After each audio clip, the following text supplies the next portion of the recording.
अटल बिहारी वाजपेयी परिषद सभागृह में इंदौर नगर निगम परिषद का सम्मेलन मंगलवार को संपन्न हुआ। सम्मेलन की शुरुआत पक्ष विपक्ष के हंगामे के साथ हुई। पक्ष ने कांग्रेस के पीसीसी चीफ जीतू पटवारी को घेरते हुए हंगामा किया। करीब 1 घंटे चले हंगामे के बाद सम्मेलन शुरू हुआ, जिसमें गणेशोत्सव की ट्रैक के निर्माण हेतु मिलों को अनुदान राशि, श्री गणेश विसर्जन जल समारोह में शामिल अखाड़ों को अनुदान देने के संबंध सहित 26 मुद्दों पर चर्चा हुई। महापौर पुष्यमित्र भार्गव ने बताया कि कांग्रेस के पीसीसी चीफ जीतू पटवारी द्वारा देश के संविधान निर्माता डॉक्टर भीमराव अंबेडकर का अपमान किया गया। उनके इस कृत्य की निंदा की मांग के साथ सदन की शुरुआत हुई। जो कांग्रेस सदन में संविधान की रक्षा की बात करती है, उनके चरित्र की बात करती है, यह कृत्य उनका असली चरित्र उजागर करता है। महापौर ने कांग्रेस नेता राहुल गांधी को भी आड़े हाथों लेते हुए कहा कि राहुल गांधी लाल किताब लेकर बार बार बड़े बड़े भाषण देते हैं। वे अपनी पार्टी के ऐसे नेताओं के खिलाफ कार्रवाई करें।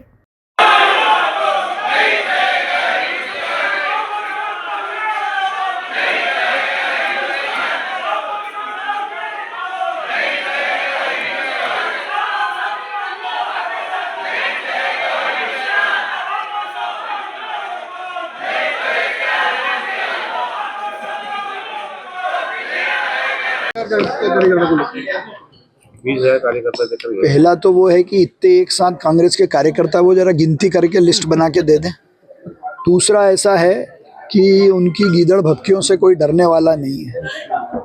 हताश, निराश, नीतिहीन, नियतहीन कांग्रेस जो एक तरफ तो डॉक्टर भीमराव अंबेडकर जी का अपमान करती है, दूसरी तरफ उन्हीं के विचारों के आधार पर संविधान की रक्षा की बात करती है, तो मुंह में राम बगल में छुरी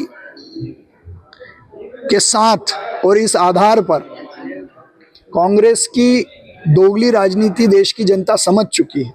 और उसी का परिणाम है कि पहले हरियाणा, फिर महाराष्ट्र और अब लोकसभा में धक्का मुक्की, फिर राज्यसभा में और फिर विधानसभा में, और आज यहाँ इंदौर नगर निगम में भी उन्होंने जिस प्रकार से कृत्य किया है, वो इस बात को ही दर्शाता है कि कांग्रेस के पास मुद्दे नहीं है, विषय नहीं है। केवल डराने के लिए, धमकाने के लिए और लोगों को बरगलाने के लिए इस तरह की बातें वो करते हैं। सदन में एक मुद्दा वो कार्यकर्ताओं के साथ जो है घेराव किया जाएगा अगर नामजद एफआईआर जो है दर्ज नहीं हुई हुआ भाजपा के द्वारा। अपना चेहरा बचाने के लिए और कांग्रेस जो हताश, निराश होकर सांसदों के साथ धक्का मुक्की कर रही है, हताशा, निराशा में और किस मानसिकता से काम कर रही है जीतू पटवारी जी ने कल डॉक्टर भीमराव अंबेडकर जी के चित्र पर उसको उल्टा रखकर जो लिखा है, वो इस बात को दर्शाता है। पहले वो इसके लिए माफी मांगे और माफी मांगने के बाद जो उन्होंने कृत्य किया है उस पर अपना स्पष्टीकरण दें। उसके बाद वो भारतीय जनता पार्टी से या भाजपा की सरकार से कोई मांग करें। बायो सीएनजी प्लांट को लेकर महापौर ने कहा कि अभी इसकी क्षमता 500 है, इसीलिए एशिया में नंबर 1 है। अगर क्षमता 800 हो जाती है तो दुनिया में नंबर 1 हो जाएगा। उन्होंने बताया कि शहर के विकास को लेकर कई सारी योजनाएं हैं। परिषद के एजेंडे में आज नर्मदा के तीसरे चरण के मेंटेनेंस का काम, शहर में जूब को अपग्रेड करना, ड्रेनेज, सीवरेज के बड़े प्रोजेक्ट को सैंक्शन करना, सड़कें, पानी की लाइन सहित कई विषय थे जिन पर चर्चा करके उनको पास किया गया। बस ठीक है, उसके पहले चले जाएंगे।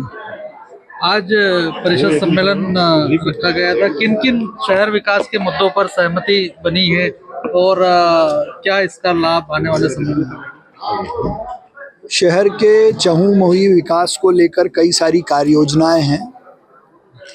आज के परिषद के एजेंडा में मुख्यतः नर्मदा जी के तृतीय चरण की लाइनों के मेंटेनेंस का काम हो, शहर में जू को अपग्रेड करने की बात हो, ड्रेनेज, सीवरेज के जो बड़े प्रोजेक्ट्स हैं उनके सैंक्शन करने का काम हो, सड़कें, पानी की लाइन, स्टॉर्म वाटर, इसके अलावा कई सारे अनुदान ऐसे विषय थे जिन पर परिषद में चर्चा होकर उनको पास किया गया है। मुझे आज के सत्र को लेकर बहुत खुशी भी है कि कई अच्छे विषयों पर सारगर्भित और मुद्दों के आधारित पर चर्चा भी हुई है। लेकिन जिस प्रकार से कल जीतू पटवारी जी ने हम सब के बहुत सम्मान और श्रद्धा के केंद्र डॉक्टर भीमराव अंबेडकर जी का चित्र अपने पैरों पर रखकर क्या लिखने का प्रयास किया मुझे पता नहीं, पर उनका ये कृत्य निश्चित तौर पर डॉक्टर अंबेडकर जी का, उनके विचारों का और उनके काम का अपमान है। उसको लेकर इस सदन में हमने निंदा भी की है और सदन के माध्यम से भी और अपने माध्यम से भी मैं राहुल गांधी जी से, जो हमेशा अपने हाथ में संविधान की किताब लेकर, संविधान की दुहाई देकर संविधान की रक्षा की बात करते हैं, और डॉक्टर भीमराव अंबेडकर का जो अपमान उनकी ही पार्टी के प्रदेश अध्यक्ष ने किया है, उस पर मुझे विश्वास है वो कोई कार्रवाई करेंगे, स्पष्टीकरण मांगेंगे, ऐसा मैं समझता हूँ। साथ ही परिषद ने आज ऐसे कई सारे विषय जो भविष्य की इंदौर की कल्पना है, चाहे वो सफाई को लेकर हो, बिजली को लेकर हो, उन पर भी बहुत महत्वपूर्ण प्रस्ताव पारित किए। जो प्लांट की क्षमता बढ़ाई जा रही है, अभी हम एशिया में नंबर 1 हैं, अब देश में नंबर 1, दुनिया में नंबर 1 होंगे। तो दुनिया की सबसे ज़्यादा कैपेसिटी का बायो सीएनजी प्लांट ये हो जाएगा यदि इसकी क्षमता 500 से 800 हो जाती है। तो दिलजीत दोसांझ का शो जो इंदौर में कुछ दिन पहले हुआ था, उसको लेकर महापौर ने कहा कि इंदौर में जो भी आयोजन या प्रयोजन का विचार होता है उसका टैक्स भरना भी नियम है। दिलजीत के शो के लिए भी अनुमति इसी आधार पर दी गई थी कि एंटरटेनमेंट का टैक्स भरे, यदि नहीं भरेंगे तो कानूनी कार्रवाई की जाएगी। केवल दिलजीत नहीं, इंदौर नगर निगम या इंदौर में अच्छे शो हों, अच्छे आयोजन हों, उसमें हमारा हमेशा सहयोग है। लेकिन कोई भी आयोजन प्रयोजन नियम अनुसार होता है। नियम में एंटरटेनमेंट टैक्स भरना भी नियम है। उनको सारी अनुमतियां इसी आधार पर दी गई थी कि वो एंटरटेनमेंट टैक्स अपने आकलन के बाद भरेंगे, और अगर वो नहीं भरेंगे तो उसमें कानूनी कार्रवाई की जाएगी, जिसमें समय पर पैसे नहीं भरना, जानकारी नहीं देना, झूठे आश्वासन देकर कार्यक्रम करना के तहत अगर आवश्यकता पड़ी तो हमारी एफआईआर करने की तैयारी भी है। सदन में पोस्टर को लेकर कांग्रेस की पार्षद रुबीना इकबाल ने कहा कि कब तक वही बोरिंग नेताओं के चेहरे देखें जो 6-6 महीने लटके ही रहते हैं, हटते ही नहीं है। पार्षद के सवाल पर पूरा सदन ठहाके लगाते हंसने लगा। सभापति भी अपने आप को नहीं रोक पाए। महापौर भी मंद मंद मुस्कुराते नजर आए। पार्षद ने कहा कि अभी भी डिवाइडर पर नेता लटके हुए हैं। गिराने से निकली और यहाँ तक आई तो मुझे पोस्टर हटे हुए दिखे बहुत सारे, तो मुझे पता चल गया है कि निगम इस पे काम कर रहा है। पर मैं चाहती हूँ कि सिर्फ सर्वेक्षण टीम आए उस टाइम पोस्टर नहीं हटे, ये हमेशा के लिए हट जाएं, क्योंकि ये भी एक बदनुमा दाग है।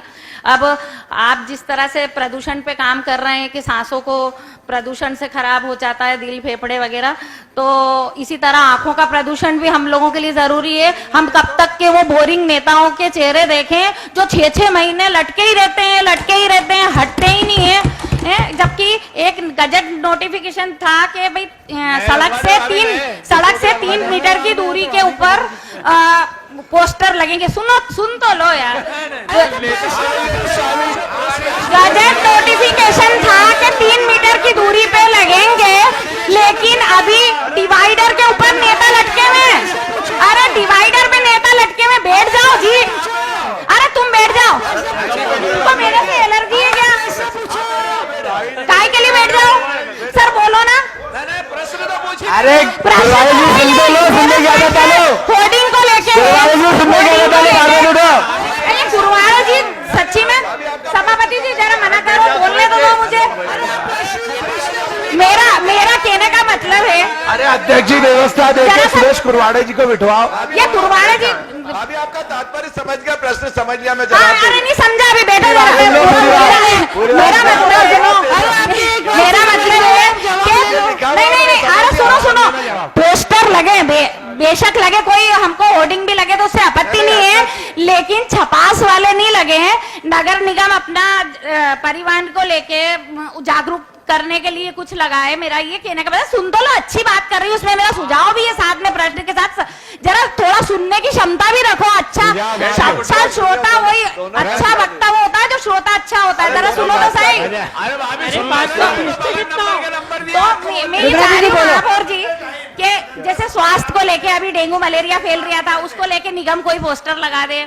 दूसरा, ट्रैफिक की जो समस्या है उसको लेके कोई अपना एक पोस्टर लगा दे निगम की तरफ से, तो हर जगह में चेरी अभी मैं आ रही थी रिगल के, वहाँ वो जो एक शौचालय बना है उस पर आपका फोटो लगा हुआ था। अब कितनी बदबू आती होगी, आप खुद सोचो। शौचालय के ऊपर नेता टंगे हुए, ये कोई अच्छी बात है क्या? हर जगह नेता, हर जगह नेता। अभी वो राजवाड़े की तरफ शुक्ला जी जो थे हमारे पुराने, जो बीजेपी में चले गए, उनका कुछ था जन्मदिन पूरा राजवाड़ा उन्होंने चारों तरफ से कर दिया। अरे बाहर से अतिथि आते हैं, देखने आते हैं, उनको भी तो देखो, पहले राजवाड़ा आकर देखो, एक भी पोस्टर अभी नहीं है, इससे पहले हाँ जरा पहले क्वेश्चन सुनने की रखो, क्वेश्चन सुनने की बात नहीं कह रही हूँ। चलो आप पिछली परिषद में दिलीप शर्मा जी ने इसी को लेके आरटीआई लगाई थी, याद कर लो। ये लोग सब नए नवेला हैं, इन्हें कुछ मालूम ना धालूम, बीच बीच में टपर टपर करते रहते हैं। इसी को लेके आरटीआई लगाई थी और उसी का नतीजा ये मिला कि उन्हें टिकट नहीं मिला अभी। तो हाँ, काहे के लिए नहीं करो, तुम कर लो सब, तुम कर लो। आरटीआई लगाई थी कि दिलीप शर्मा ने नहीं लगाई थी? भाभी समझ लिया, भाभी आपका प्रश्न समझ लिया अच्छे से, तो अच्छे से जवाब दे देना, समझ लिया बेटे, अच्छे से जवाब दे देना। आपकी रील वायरल, गुड्डू भाई, माननीय सभापति महोदय। होर्डिंग को लेकर भी महापौर ने कहा, शहर में जितने भी होर्डिंग लगाने के स्थान हैं, जिस पर एजेंसी के पास काम है, उससे अनुमति लेकर लगाते हैं, वो नियम अनुसार है। इसके अलावा जहां भी पोस्टर लगाते हैं उसको नगर निगम द्वारा हटाने का काम किया जाता है। उन्होंने अपने जन्मदिन पर भी होर्डिंग नहीं लगाने का आग्रह किया है।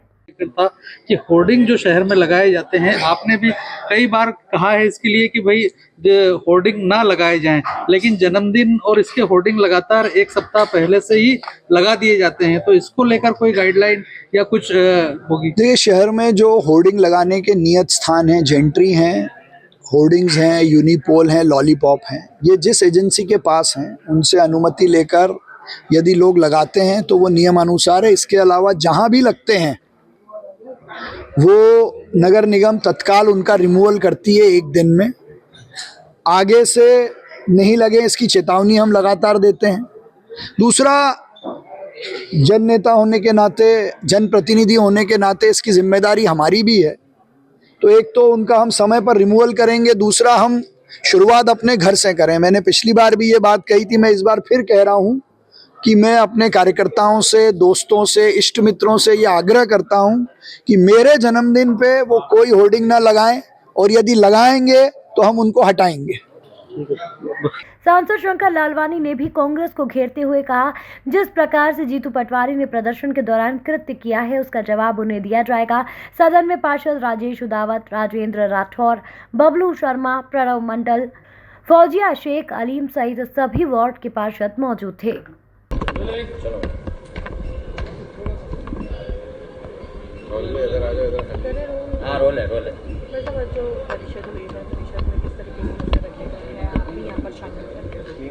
देखिए, सबसे पहले तो इस बात का मुझे दुख हुआ कि कांग्रेस ने प्रश्नकाल शुरू होने के पहले ही अंबेडकर जी का मुद्दा उठाया, और ये प्रश्न तो उनको अपने नेताओं से पूछना चाहिए था कि अंबेडकर जी का अपमान किसने किया।